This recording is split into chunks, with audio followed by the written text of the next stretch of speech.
One of the first things people often learn on the piano is the C major scale.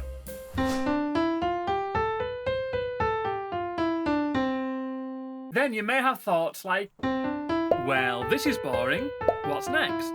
So you learn some simple chords.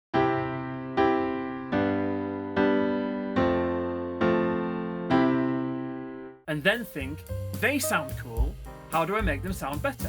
Then the quest begins, and you can learn a whole bunch of things like inversions, chord extensions, broken chord patterns, arpeggios, rhythm patterns. The list goes on. But before you go down that road, did you know that with those first two things you learned, the C major scale and just a few simple chords, you already know enough to be able to play some really impressive and beautiful sounding piano? Check this out. This chord progression is in the key of C, so you can use the C major scale at any point to create fills between the chords.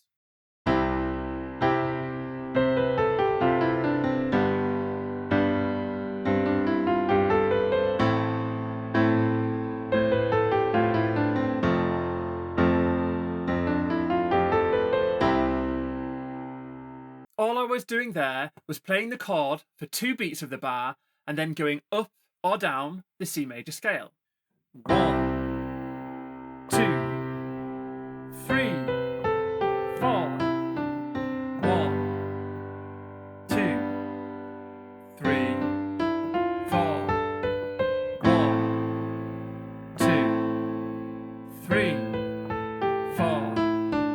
1, 2, 3, 4. You don't always have to start from the C either. You can try using different starting points. For example, using the names of the chords as a guide to begin with. So if you're on the G bar, for example, you could play through all the white keys, but starting from the G. And also, just a little tip, try using just 7 notes in your fill, and it'll give you just a bit of extra time to find the next chord in the progression. Like this.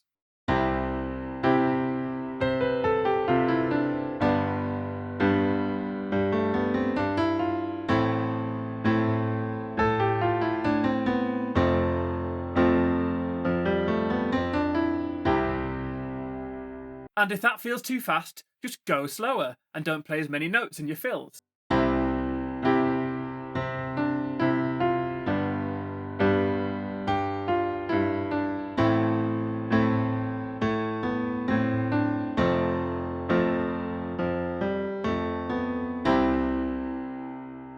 You can also start to play around with the rhythms. So to make this easier, I would advise just playing around with the 5 notes that your fingers cover for each of the chords.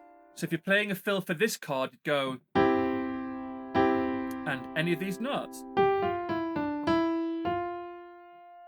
Or you could go anything like that and play around with the rhythms. So on the G, on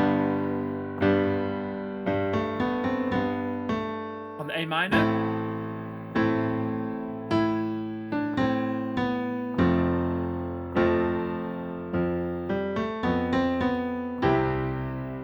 to have a go at playing around with the rhythms. As well as using the C major scale as fills between the chords, you can also use it to create full melody lines, which is really fun to do. Again, you can start from any note in the C major scale.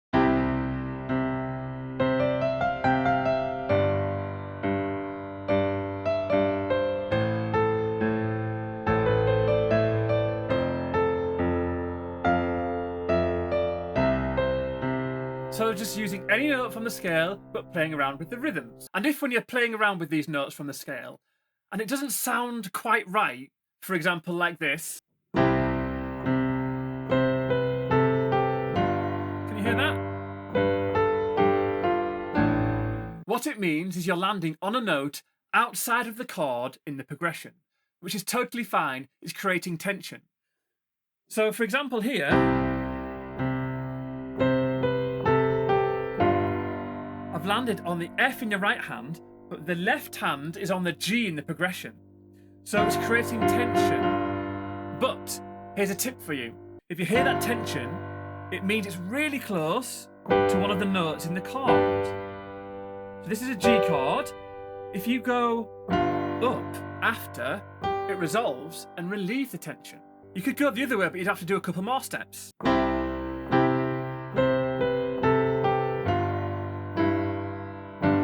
Can you hear that? You can keep on stepping up or down until it sounds like it fits, and that'll mean you'll have hit one of the notes in the chord. You can also try using octaves in the right hand to bring out the fills and the melodies and make them sound more powerful. For example,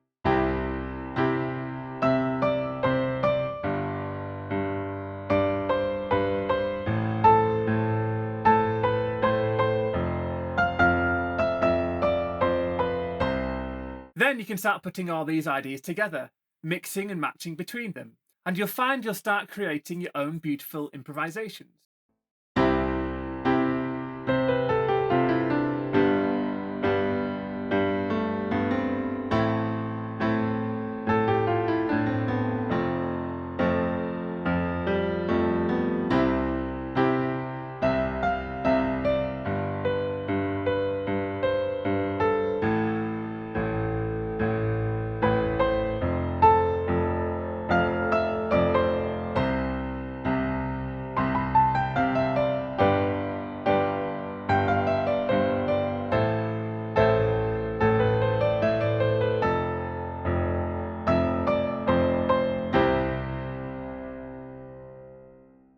So this just shows that with a few chords and a simple scale, you can create some really beautiful sounding piano. And if you watch this video, I'll show you 14 pro tips that will really take your piano playing to the next level.